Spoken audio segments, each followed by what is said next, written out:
इमरान खान चोर, चोरी, गड़ी चोर, तोशाखाना चोर,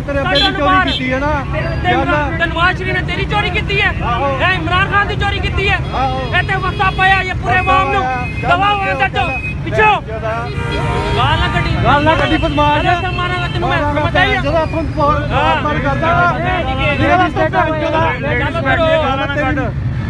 एनु छड्ड के आ बच्चे ना